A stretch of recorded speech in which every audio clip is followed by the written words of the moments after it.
오늘 우리에게 주시는 하나님의 말씀은 시편 147편 1절에서 20절까지의 말씀입니다. 함께 좀 찾으셔서요. 제가 한 절, 여러분이 한 절 교독하시고 마지막 20절은 함께 합독하도록 하겠습니다. 제가 1절을 먼저 봉독하도록 하겠습니다.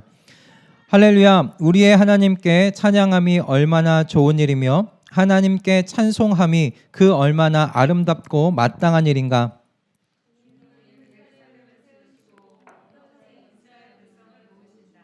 마음이 상한 사람을 고치시고 그 아픈 곳을 싸매어 주신다.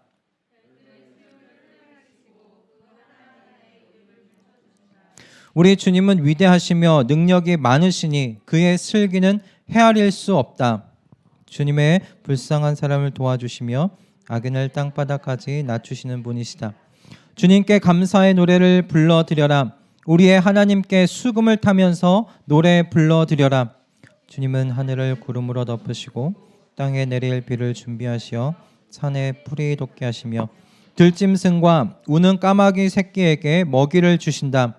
주님은 힘센 준말을 좋아하지 않으시고 빨리 달리는 힘센 다리를 가진 사람도 반기지 아니하신다. 주님은 오직 당신을 경외하는 사람과 당신의 한결같은 사랑을 기다리는 사람을 좋아하신다. 주님께 영광을 돌려라. 시온아, 내 하나님을 찬양하여라. 주님이 내 문빗장을 단단히 잠그시고 그 안에 있는 내 자녀에게 복을 내리셨다. 내가 사는 땅에 평화를 주시고 가장 좋은 밀로 만든 음식으로 너를 배불리신다. 주님이 이 땅에 명령만 내리시면 그 말씀이 순식간에 퍼져나간다.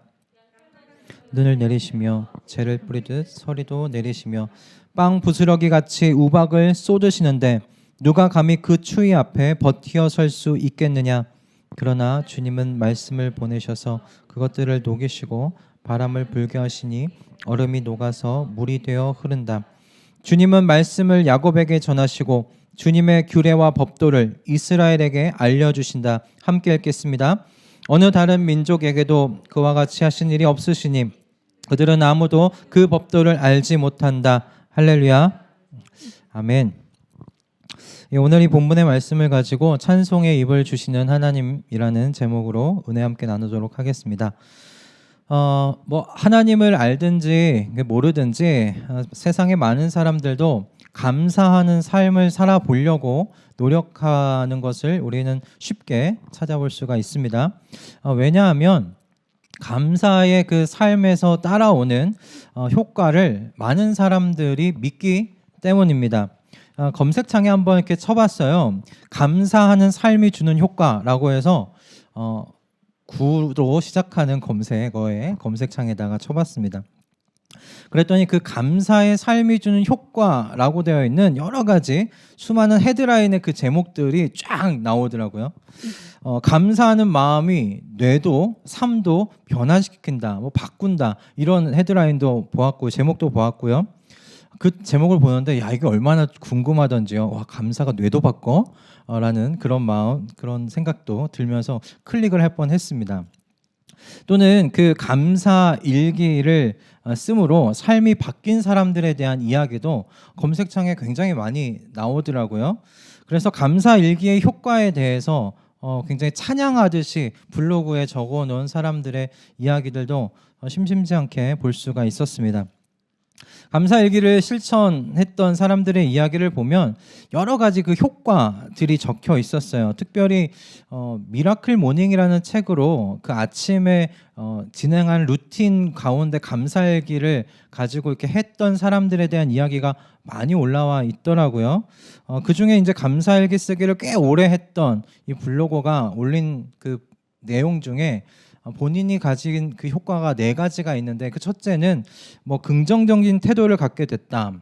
그리고 상황에 덜 지배를 받게 됐다. 그리고 정말 다른 사람이 내 인상이 바뀌었다고 말하더라. 그런 것들도 있었습니다. 그리고 무엇보다도 오늘 여기서의 삶을 내가 진짜 좀 누릴 수 있었다라고 하는 그 감사일기를 쓰고서 감사하는 그 삶을 통해서 얻게 되는 유익에 대해서 이렇게 나누는 글을 보았어요. 여러 그 다양한 효과에 대해서 감사하는 삶에 대한 그 효과에 대하여 이야기 나누는 글들 많습니다. 근데 그 모든 글들을 통해서 제가 발견할 수 있었던 것은 무엇이었냐면 그분들이 감사하려고 하는 삶의 목적이 무엇이었느냐는 거예요. 감사하는 그 삶의 목적이 결국은 본인의 행복한 삶으로 귀결되더라는 것이었습니다. 뭐 어떻게 되었든 어떤 다양한 효과가 되었든 그것에 대한 글들이 굉장히 많았는데 결국 귀결되는 것은 무엇이었냐면 그것이 내게 내 인생의 내 삶을 행복하게 만들어줬다라는 것이었어요. 그런 글들을 보면서 제 자신한테 질문을 던지게 되더라고요. 오늘 또 추수감사 주일이잖아요. 나는 왜 감사하는 삶을 살려고 하는가라는 질문을 제게 던져보게 되었습니다. 나는 왜 감사하는 삶을 살려고 할까? 왜 감사하는 삶을 살자고 지금 말하려고 하는 걸까라는 거였어요. 그래서 오늘 저는 이 질문을 여러분들에게도 같이 던지면서 함께 이 질문을 붙잡고 생각해보자라는 것입니다. 여러분은 왜 감사하려고 하십니까? 왜 감사하며 살려고 하십니까? 그 이유가 무엇입니까? 뭐 바로 답변하실 수 있는 분들도 계실 텐데 뭐 정확한 이유는 모르겠지만 그래야 할 것 같아서 그렇게 살아가 보려고 합니다라고 답하는 분들도 있을 수 있을 것 같아요. 추수감사주의를 맞이해서 우리 좀 생각해봤으면 좋겠어요. 한번 정리해봤으면 해요. 내가 왜 감사하면서 살려고 하지? 라는 거예요. 나는 왜 감사하는 삶을 계속 감사하는 삶에 도전하면서 살려고 하지? 왜 그렇게 못 산 것에 대해서 뭔가 찝찝한 마음을 품고 사는 걸까? 라는 그 질문을 우리 한번 붙들고 생각해 보았으면 합니다. 그리고 왜 수많은 그 믿음의 선배들이 감사의 삶을 살라고 이야기하는지 그 이유도 우리 오늘 이 본문의 말씀을 붙잡고 생각하면서 답을 찾아가 보고자 합니다. 바라기는 오늘 이 예배의 시간을 통해서 이 말씀을 나누는 시간을 통해서 저와 여러분이 감사하는 삶의 이 길에서 앞으로 벗어나지 않기를 소원합니다. 이번에 저희 교회에서 로마서 8장을 암송을 했어요. 얼마나 많은 분들이 이 암송에 참여하셨는지는 이제 오후쯤 되면 이제 보여지겠죠. 저는 개인적으로 로마서 8장을 암송을 하면서 굉장히 좋았습니다. 뭐 유창하게 암송하지 못해요. 아마 이따 오후에 암송하는 걸 보면 정말 떠듬떠듬 암송하는 저를 보시게 될 텐데 그렇게 떠듬떠듬이지만 암송을 하면서 이 하나님의 말씀해 주시는 이 충만함과 기쁨이 있더라고요. 그것을 정말 계속 되씹으면서 암송하면서 주시는 기쁨이 있었어요. 그리고 8장을 여러분 한번 뭐 암송하지 않으시더라도 찬찬히 한번 읽어보세요. 뒤로 갈수록 이 8장 안에 있는 영적인 기쁨과 이 감정이 고조되어 가는 것을 보게 돼요. 그리고 마지막 39절에 높음도 깊음도 그 밖에 어떤 피조물도 우리를 우리 주 예수 그리스도 안에 있는 하나님의 사랑에서 끊을 수 없다라고 그렇게 선언하면서 나아가는 이 사도 바울의 이 감정을 여러분 느끼실 수가 있을 거예요. 이 사람이 얼마나 기쁨 가운데 지금 있고 있는지 보시게 될 겁니다. 저도 그 39절을 이렇게 암송하면서 아멘 하고서 제 마음 가운데 저를 구원하신 주님의 그 크신 그 구원의 일에 대하여 감사하면서 그리고 나서 너무나 자연스럽게 나온 행동이 있었어요. 그게 뭐였냐면 찬양이었어요. 찬양. 나를 그 구원하신 이 하나님의 높고 그 크신 이 구원의 역사에 대해서 와 하나님 감사합니다. 그러면서 그 감사로 끝나지 않더라고요. 감사가 찬양이 되게 하시더라고요. 그냥 흥얼흥얼거리면서 하나님을 찬양하고 하나님이 좋고 하나님이 너무 기뻤어요. 그러면서 오늘 이 본문이 새롭게 열리더라고요. 새롭게 열렸어요. 하나님께서 우리로 하여금 감사하게 하시는 목적, 감사에 대해서 말씀하시는 목적이 다른 게 아니라 하나님 찬양하면서 살게 하시려는 거구나 라는 거였어요. 하나님을 기뻐하고 하나님을 찬양하면서 그렇게 살게 하시려는 것이 우리에게 감사하라고 하시는 목적이구나라는 것을 오늘 이 본문을 보면서 생각하게 됐어요. 우리 존재대로, 우리가 지어진 대로 살게 하시려고 하나님이 하신 일을 기억하고 그것을 감사하게 하나님이 하시는구나. 왜? 감사하게 되면 자연스럽게 찬양이 나오거든요. 우리 주님에 대한 찬양이 입술에서 터져 나오거든요. 웨스트민스터 소요리 문답 1항을 여러분 다들 많이 들어보셨을 겁니다. 매우 유명한 질문이죠. 사람의 제일 되는 목적이 무엇이냐? 라는 거예요. 사람의 제일 되는 목적이 무엇이냐? 여러분 이 답에 대해서 이렇게 외우지 않고 있더라도 들으면 뭔지는 다들 아실 거예요. 사람의 제일 되는 목적은 하나님을 영화롭게 하는 것과 영원토록 그를 즐거워하는 것입니다. 그것이 이 제1항의 목적이었어요. 저는 이 답변, 영원토록 그를 즐거워하는 것이라는 이 답이 영원토록 하나님을 찬양하는 인생이 되게 하시는 것이다. 지금 그렇게 답변해도 동일하겠다, 뜻이 통하겠다 생각했어요. 여러분, 결론부터 말씀드리자면 우리가 감사의 삶을 사는 이유는 우리 자신에게 있지 않아요. 감사의 삶을 살면 우울증에서 해방되더라, 우리의 삶이 더욱더 윤택해지더라, 기쁨이 있더라, 우리의 삶이 충만해지더라, 그런 것이 아니라는 것이에요. 우리에게 뭔가 조금이라도 유익이 되기 때문에 감사를 하라고 지금 하나님께서 말씀하시는 것이 아니라는 거예요. 우리가 창조된 목적 그대로 하나님을 찬양하는 사람 되게 하시려고, 하나님을 찬양하는 사람 되게 하시려고 우리로 감사하라고 말씀하고 계시다라는 겁니다. 감사의 삶을 살면 분명하게 누리는 유익은 있어요. 분명히 있어요. 그게 있으니 세상 사람들도 그걸 알고 누리니까 감사 일기를 쓰는 것 아니겠어요? 그러나 여러분, 복됨이 그것을 행함으로 오게 되는 그 유익, 그 복됨이 목적보다 앞서서는 안 돼요. 주객이 전도되어서는 안 된다라는 말씀입니다.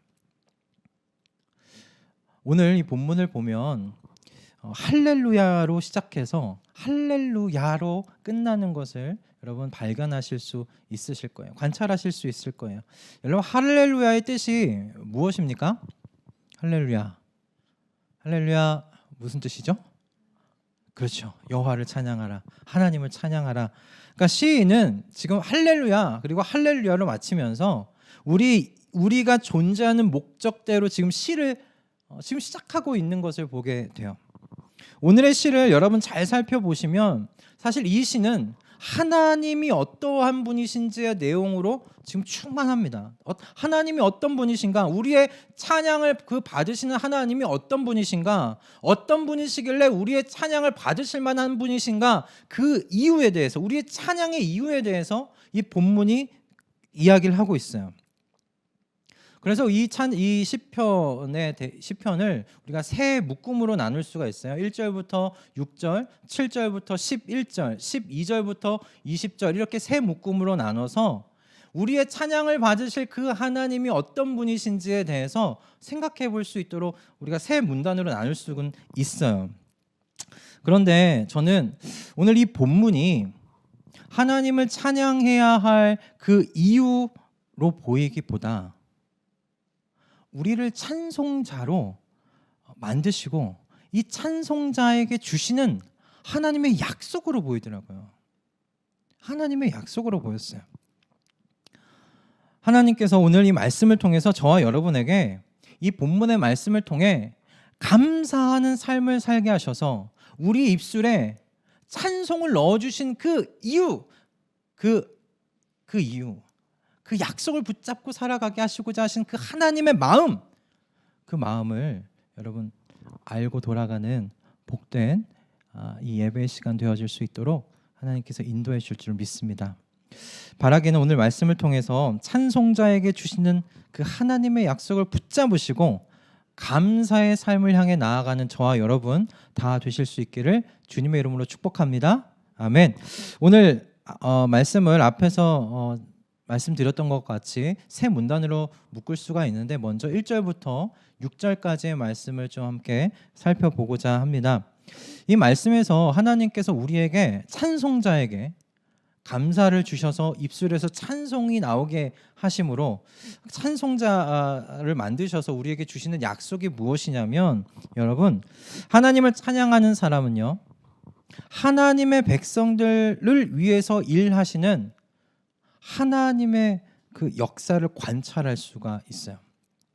하나님의 백성들 사이에서 하나님께서 어떻게 지금 역사하고 계시는지 일하고 계시는지 하나님의 일하시는 손을 관찰할 수 있어요. 저는 이거 굉장한 영광이라고 생각해요. 하나님의 손이 보여요. 하나님이 어떻게 일하시는지가 보인단 말씀입니다. 오늘 2절과 3절에는 하나님께서 어떤 일을 하나님의 백성들 사이에서 하고 있는지 네 가지의 동사로 이야기를 하고 있어요. 여러분 보시면 세우시고 그리고 모으시고 고치시고 싸매신다 라는 이 네 가지의 동사로 하나님께서 하나님의 백성들 안에서 무슨 일을 하고 계시는지를 이야기를 하고 있습니다. 이와 같은 동사로 그 하나님을 찬양하는 이유로 설명하고 있는 것이 사실 이 시가 언제 쓰여졌는가?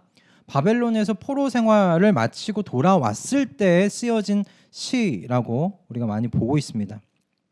그러니까 하나님의 놀라우신 은혜 속에서 다시 고향으로 돌아온 시기에 쓰여졌기 때문에 하나님이 예루살렘을 세우시고 그리고 백성들을 고치시고 싸매신다라는 말씀이 있는 거예요. 그 마음의 상처를 받았던 이스라엘 백성들을 하나님께서 고치시고 싸매신다라는 말씀이 있는 거죠. 얼마나 그렇겠습니까? 자신의 고향 예루살렘으로 돌아왔더니 돌무덤밖에 안 보여요. 그 화려했던 성전은 어디 온데간데 없고 높았던 성벽도 다 허물어져서 돌무덤처럼 보여요.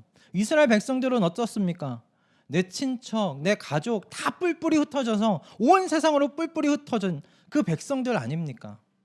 그 흩어진 백성들, 그 난민들이 겪는 마음의 상처가 어땠을까요? 지금도 우리나라에 들어오는 여러 세상 속에 나가 있는 난민들의 그 실상을 여러분 우리 신문으로 보지 않습니까? 그들이 얼마나 큰 상처를 가지고 살겠습니까? 나라 없는 상처가 얼마나 크겠습니까? 그 깊은 상처를 가지고 있어요. 근데 그 깊은 상처를 가지고 땅에 돌아왔는데 이 땅이 회복의 기미가 보이질 않아요. 어디서부터 어떻게 손대야 될지도 모르겠어요. 어떻게 이것이 회복될지 하나님이 돌아오긴 하셨는데 정말 여기에 다시 한번 성벽이 세울 수 있을까? 성전이 세워질 수 있을까 싶은 그 막막함, 그것이 이 이스라엘 백성들이 갖고 있는 바벨론에서 돌아온 그 이스라엘 백성들이 갖고 있는 그 막막함이 아니겠어요? 그런데 시인이 지금 그 시점에서 지금 하나님께 찬양하고 있는 겁니다. 그 현실에서 도피하지 않고 이 현실을 딛고 하나님을 새롭게 지금 보고 있는 거예요. 그러므로 저는 이 시인이 이렇게 하나님의 역사를 관찰하면서 노래할 수 있었던 건 감사가 보이지 않는 현실에서 떠나지 않고 하나님을 찬양했기 때문이라고 저는 믿습니다. 여러분 이 시는 아직 이루어지지 않은 것에 대해서 믿음으로 고백하면 이거 이루어질 거야 라는 게 아니에요. 많은 사람들이 되지 않았지만 내 믿음으로 내가 이것을 고백하면 세워질 겁니다. 그럼 세워집니다라고 이야기하는 것이 아니에요. 이 시인이 지금 이 이스라엘 백성들 사이에서 일어나고 있는 하나님의 역사를 관찰하기 시작한 거예요. 그것이 눈에 보이기 시작한 거예요. 하나님께서 예루살렘 성벽을 재건하신다. 하나님께서 흩어놓으셨던 하나님의 백성들을 지금 모으고 계시는구나. 모아질 수 없었다고 생각했는데 이 백성들이 오는구나. 그리고 이 모든 과정 속에서 그 상한 당신의 백성들을 감싸 안으시고 하나님이 치유하고 계시는구나. 그 고백이 어떻게 나와요? 별들의 수효를 헤아리시고 각 별들의 이름까지 부르시면서 그렇게 말씀하시는 하나님이시라면 당신의 백성의 이름 각각을 기억하지 못하실까? 저 별들도 각각의 이름이 있어서 그 이름대로 부르시는 하나님이신데 당신의 백성들을 어떻게 그 각각의 이름으로 부르지 않으시겠는가? 하나님은 반드시 하나님께서 기억하신 당신의 백성들을 각각의 이름을 부르고 되찾아 오실 것이다. 지금 시인이 그 하나님의 역사를 보고 있는 거예요. 여러분 어떠십니까? 아무것도 없는 막막한 광야였습니다. 막막한 곳이었어요. 근데 그곳에서 우리의 눈엔 진짜 아무것도 보이지 않는데 어떤 이 시인은 그곳에서 하나님의 역사를 발견해요. 하나님이 지금 세우고 계셔. 하나님이 하나님의 백성을 다시금 부르고 계셔. 그들의 상한 마음을 아시고 고치셔. 그리고 그들의 마음을 싸매어 주고 계셔. 그렇게 볼 수 있는 이 시인 얼마나 풍성한 삶을 살고 있는 걸까요? 환경과 상관없이. 저는 이것이 하나님의 약속이 우리에게 주시는 찬송자에게 주신 약속이라고 그렇게 마음 가운데 하나님께서 감동을 주셨습니다. 아, 이거 약속이구나. 하나님을 찬송하는 사람들, 하나님께서 주신 것에 작은 것에 감사하고 그 하나님을 향해 입술을 열어 찬송하기 시작할 때 하나님의 역사를 보게 하시는구나. 광야 속에서도 일을 하시는 그 하나님의 역사를 보게 하시는구나. 광야 속에서 물줄기를 내시는 그 하나님의 역사를 보게 하시는구나. 마른 뼈와 같은 그 사람들을 다시금 하나님께서 하나님의 군대로 세우시는 그 하나님의 역사를 보게 하시는구나. 여러분, 이 약속을 굳게 붙드십시오. 여러분의 입술에서 감사가 끊이지 않게 하시고 여러분의 입술에 내 입술에서 하나님을 향한 찬양이 떠나가지 않게 하겠다고 여러분 다짐하십시오. 여러분의 인생 속에서 여러분의 삶 속에서 분명히 하나님께서 역사하고 계십니다. 별들의 수요를 헤아리시고 각 별들을 이름으로 부르시는 그 하나님이 어찌 당신들의 백성의 이름을 모르시겠습니까? 우리들의 백성의 그 삶을 어찌 그 고통을 어찌 모르시겠습니까? 지금도 일하고 계십니다. 고치시고 싸매어주고 계십니다. 세우고 계십니다. 단지 우리가 그걸 못 볼 뿐이에요. 여러분, 찬송자가 되시겠다고 하나님, 제가 주님 앞에 감사하며 주님께 찬양하는 자로 제가 세워져 나아가겠습니다. 제가 이 약속을 붙잡습니다. 주님, 주님의 일을 볼 수 있게 해주십시오. 제 눈을 열어주십시오. 그렇게 주님 앞에 나아가는 우리 모든 성도님들 다 되실 수 있기를 주님의 이름으로 축복합니다. 아멘. 두 번째로 여러분 7절과 11절의 이 말씀 속에서 우린 또 다른 약속을 발견하게 되는데 찬송자에게 주시는 하나님의 약속은 여러분 이 찬송자는 영원히 잃어버리지 않는 영원히 지속되는 이 기쁨의 비결이 무엇인지를 발견한다는 거예요. 기쁨의 비결이 무엇인지를 발견한다. 여기도 시인이 이렇게 시작해요. 하나님을 수금을 타면서 찬양하라 라고 그렇게 찬양하면서 노래합니다. 그 이유가 무엇인가? 하나님께서 창조 세계를 다스리셔서 땅에 비를 내리시고 그래서 그 땅에 비를 내리시고 산에 풀이 돋아나게 해서 들짐승을 먹게 하고 우는 까마귀 새끼에게 먹을 것을 주게 하신다라는 말씀이 여기에 기록되어 있어요. 그렇게 하나님께서 세상을 그냥 창조하셨을 뿐만 아니라 세상을 그렇게 돌보시고 다스리시는 그 하나님이 이 찬양의 이유가 되신다라고 지금 이야기를 하고 있는 거예요. 그런데 여러분 시인이 깨달은 게 그 다음 절 10절과 11절의 말씀에 나와 있어요. 왜 하나님께서 이렇게 일하시나? 창조 세계 안에서 왜 하나님이 이렇게 일하시는가? 그것이 10절과 11절의 깨달음이에요. 시인의 깨달음이에요. 이 들짐승들과 이 우는 까마귀 새끼는 여러분 본성적으로 하나님께서 먹여주실 것을 기대하고 있는 존재들이에요. 하나님이 먹여주실 것을 본성적으로 기대하고 있는 거예요. 기다리고 있는 존재들이에요. 10절과 11절에 하나님께서 무엇이라고 말씀하십니까? 하나님께서는 이처럼 자신에게 기대고 의지하는 피조물을 먹이시는 걸 기뻐하시는 하나님이시라는 것을 드러내어 가르쳐주고 계세요. 하나님이 무엇을 기뻐하시는지를 10절과 11절에서 이야기를 하고 있잖아요. 하나님은 힘센 다리를 가지고 있는 그 사람을 좋아하지 않으신다고 말씀하세요. 힘센 다리를 가지고 있는 사람이라는 그 의미가 무엇입니까? 나 하나님 없어도 살 수 있어 라고 이야기하는 사람이잖아요.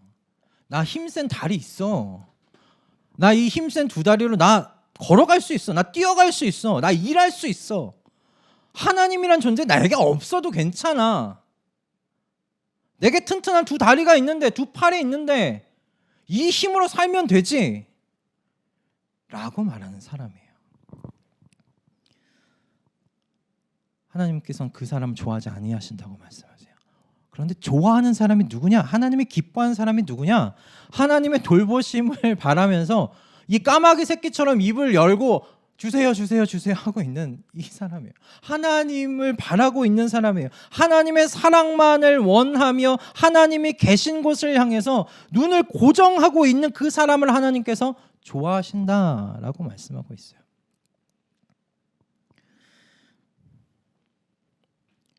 하나님께서 이와 같은 사람을 그럼 어떻게 하시는가?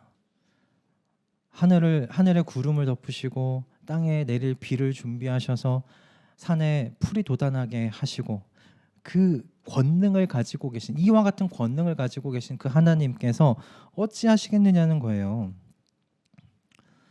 이 들짐승과 우는 까마귀 새끼를 먹이시는 이 하나님이 그렇게 당신의 사랑만을 갈구하며 당신만을 바라보고 있는 이 사람에게 그 사람의 삶을 안위하지 아니하시겠느냐는 거죠. 그 사람의 삶을 돌보지 아니하실 수 있겠느냐는 거죠.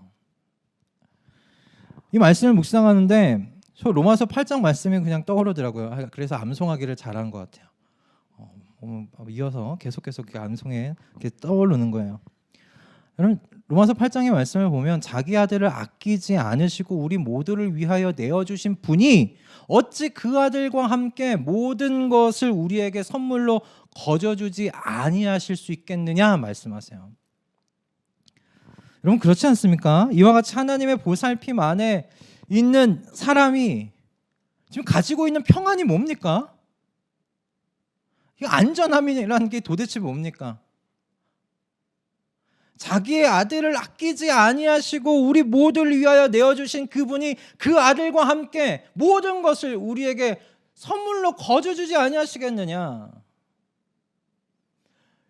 여러분, 이 하나님 안에 있는 사람, 이 예수 그리스도 안에 있는 사람이 누리게 되는 평안, 그 기쁨, 그 안전함이 뭐냐는 거예요. 저는 이 시인의 이 기쁨이 로마서 8장의 사도 바울의 이 고백과 기쁨이 전 동일한 것 같았어요. 사도 바울이 자기 아들을 아끼지 않으시고 우리 모두를 위하여 내어주신 분의 품에 지금 있는 기쁨에 대해서 노래하고 있는 거잖아요. 이야기하고 있는 거잖아요. 그 품에 있는 안전함이 뭐냐는 거예요, 도대체. 그래서 뒤에 이렇게 이야기합니다. 나는 확신합니다. 사도 바울이 나는 확신합니다. 죽음도 삶도 천사들도 권세자들도 현재일도 장래일도 능력도 높음도 깊음도 그 밖에 어떤 모든 피조물도 우리를 우리 주 예수 그리스도 안에 있는 하나님의 사랑에서 끊을 수 없습니다. 할렐루야. 여러분도 확신하십니까?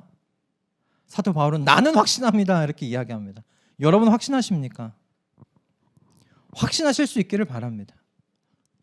그리고 이 사도 바울의 기쁨과 이 본문에 나타나 있는 이 시인의 기쁨이 저와 여러분이 영원토록 누릴 기쁨 되는 줄로 믿습니다.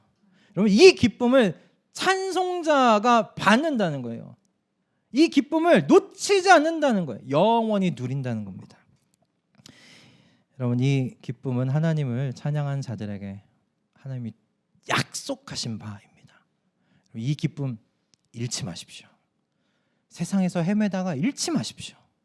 이 기쁨을 약속하셨습니다. 약속하셨으니 여러분 욕심내서 받아야죠. 내 걸로 만들어야죠. 그것을 위해서 여러분 힘껏 천국을 향해 침노한 사람같이 침노해 나아가는 우리 모두가 될 수 있기를 소원합니다. 할렐루야.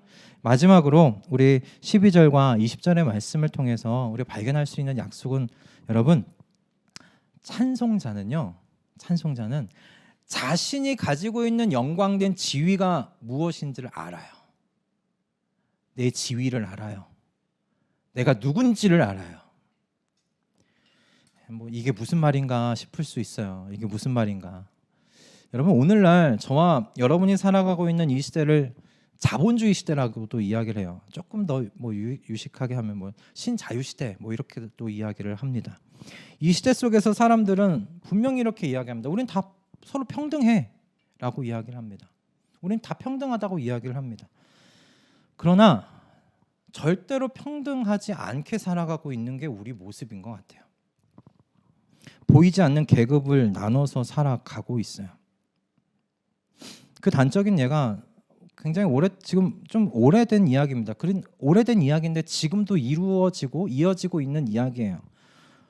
단적인 예가 공공임대 아파트와 일반 분양 아파트 사이에 세워져 있는 담 아닙니까? 저는 이거 번뜩 생각이 나더라고요. 그리고 각각의 그 아파트에 사는 자녀들이요, 가는 초등학교가 따로 있어요. 길 건너 초등학교 따로 있어요. 그렇게 다른 초등학교에 배정되어 가는 현실입니다. 이런 시대, 저는 평등하다고 이야기하지만 이미 평등하지 않은 시대라고 생각이 들었어요. 돈으로 계급 나누고 있는 시대임을 단적으로 보여준 예 아닌가, 좀 그렇게 생각이 들었어요. 그런데 이런 왜곡되고 비정상적인 가치관이요, 하나님의 백성들 안에도 침투해 들어오고 있어요. 그래서 상대적인 그 가난 속에서 헤어나오질 못해요. 분명히 여러분 넉넉합니다. 근데 상대적인 가난 속에 그냥 헤엄치고 있는 거예요. 그 가운데서 내가 어떤 존재를 잊어버리고 왜곡된 이 가치관으로 자신을 바라봄으로 나를 늘 결핍된 사람으로 봐요. 그러나 여러분, 오늘 이 본문에서 시인은요, 하나님의 백성을 어떻게 바라보고 있는가? 하나님의 백성은 하나님의 말씀을 소유한 사람이라고 이야기합니다. 하나님의 말씀을 받은 사람이라고 이야기합니다. 근데 이 시인이 말하고 있는 하나님의 말씀이 뭔지 아십니까? 하나님의 말씀은 세상을 창조하셨을 뿐만 아니라 지금 창조하신 그 세상을 다스리고 계시는, 운영하고 계시는, 경영하고 계신 하나님의 말씀이에요. 그 말씀을 받은 사람들, 가진 사람들이 누구냐? 하나님의 백성이라고 이야기를 하고 있어요. 눈과 우박과 추위를 뭘로 주시냐? 말씀으로 주세요. 오늘 시인의 고백을 보면 말씀으로 눈과 우박과 추위를 주시는데, 또 그 모든 언 것을 녹이는 것도 뭐냐면 하나님의 말씀이에요. 하나님께서 이 말씀을 하나님의 백성들에게 지금 규례와 법도로서 알려주셨다라고 이야기를 하고 있어요. 이런 것을 세상의 다른 민족, 어떤 민족도 가진 적 없다라고 마지막 20절에서 단언해요. 하나님의 백성은요, 이와 같은 하나님의 말씀을 가진 사람들이에요. 여러분 어떻습니까? 하나님이 이런 주신 하나님의 말씀을 여러분 소중하게 여기고 계십니까? 이 세상을 창조하시고 운행하시는 하나님께서 그 맡기신 이 말씀이 여러분 얼마나 소중하십니까? 이 말씀에 여러분 관심 가지고 계십니까? 실제적으로 여러분의 눈에 찍히는 여러분 그 0000 그 숫자보다도 하나님의 이 말씀이 더 관심 있으십니까? 얼마 전에 균형 있는 목회자라는 유진 피터슨 목사님 책에서 그분이 성경 읽기에 대해서 이렇게 말씀하시는 것을 보았어요. 성경 읽기는 2000년 동안 이스라엘과 그리스도에게서 나타난 하나님의 말씀과 활동에 대한 관심의 행동이다. 그러니까 성경 읽기는 뭐냐면 내가 하나님께 대한 하나님의 그 활동에 대해서 관심이 있으면 하는 행동이 성경 읽기라는 거예요. 얼마나 마음이 찔리던지요. 막 이렇게 목사가 갖고 있는 이 양심 중에 하나가 설교를 준비할 때만 성경 보면 안 되는데 라는 것인데, 그러면서 제 마음 가운데 내가 하나님의 활동에 관심이 적었구나라는 그 찔림도 있었어요. 여러분 어떠세요? 저는 좀 찔림이 있었어요. 여러분 관심 있으십니까? 하나님의 말씀에 관심이 있으십니까? 여러분이 소유한 하나님의 말씀을 여러분 들고 여러분 그러니 읽으십시오. 이 말씀을 가까이 하십시오. 이 말씀에 기록된 주님의 규례와 법도가 여러분의 삶의 기준이 되게 하십시오. 세상에 여러분 왜곡되고 비정상적인 그런 가치관이 그런 기준이 내게 들어오지 않도록 하나님의 법도와 규례로 우리의 마음 가운데 기준을 세우십시오. 그러면 여러분의 심령에 우리의 문빗장을 잠그시고 그 안에서 하나님의 자녀들에게 주신 그 복에 대한 약속 하나님이 하셨는데 그것이 우리의 것이 될 줄로 믿습니다. 내가 서 있는 곳에 평화를 주시는 하나님으로 인해서 분명히 기뻐하는 삶 살게 될 겁니다. 그분을 향해 찬양하는 삶으로 우리의 발걸음이 인도되어져 갈 것입니다. 여러분 이게 시편 147편이잖아요. 147편에 지금 말씀에 대한 우리가 누구냐? 말씀을 소유한 사람들 아니냐? 지금 그런 이야기를 하고 있잖아요. 근데 시편 1편에 시편을 시작할 때 어떤 말씀으로 시작했는지 여러분 아시죠? 어떤 말씀으로 시작합니까? 복 있는 사람은 죄인의 악인의 꾀를 따르지 않으고 죄인의 길에 서지 아니하고 오만한 자리에 앉지 아니하고 오로지 주님의 율법을 즐거워하여 그 밤낮으로 율법을 묵상하는 사람이다. 우리 말씀의 사람이라고 이야기를 하고 있어요. 복 있는 사람은 말씀을 가까이 하는 사람이라고 이미 시인은 시편을 시작할 때 그렇게 이야기를 하고 있고 시편 마지막 거의 147편에 또 그렇게 이야기하고 있어요. 우린 말씀의 사람이다. 말씀의 사람이다. 그리고 이 말씀을 통해서 우리는 복받는 사람들이다. 하나님께서는 찬송자에게 지금 이 약속하고 계시는 거예요. 내가 말씀의 사람이라는 걸 잊지 않게 해주겠다. 너가 말씀의 사람이라는 걸 내가 잊지 않게 해줄 거야. 그러므로 너는 늘 기쁨 가운데 있게 될 거야. 지금 그렇게 말씀하시는 거예요. 여러분 어떻게든 이 시대는 돈의 사람이 되라고 돈을 소유하여야 너의 미래의 안전과 기쁨을 보장받을 수 있을 것이라고 이야기합니다. 이런 시대 속에서 우리는 하나님을 찬양하기로 선택한 사람들 된 줄로 믿습니다. 온 세상을 창조하시고 운행하시는 하나님의 그 말씀을 하나님께서 내게 맡기신 줄로 믿습니다. 하나님께서 이 하나님의 말씀으로 하신 이 모든 약속을 우리 안에서 이루어 가실 줄로 믿습니다. 아멘. 아멘. 그분께서 하신 그 말씀이 어떤 것도 그냥 헛되이 하나님께로 돌아가는 법이 없기 때문에 그렇습니다. 하나님이 약속하신 이 모든 것은 분명히 이루어질 줄로 믿습니다. 여러분 오늘 이 세 가지 말씀을 약속을 다시 한번 집에 가셔서 곰곰이 보시면서 그래 내 이 약속 내 것으로 만들고 말 테야 욕심내시면서 내가 하나님께 찬양의 사람 돼야지. 그러므로 하나님께서 내게 주신 것 하나하나 감사하며 사는 복된 삶을 내가 살 거야. 그렇게 여러분 결단하면서 결심하면서 나아가는 저와 여러분 다 되실 수 있기를 주님의 이름으로 축복합니다. 아멘.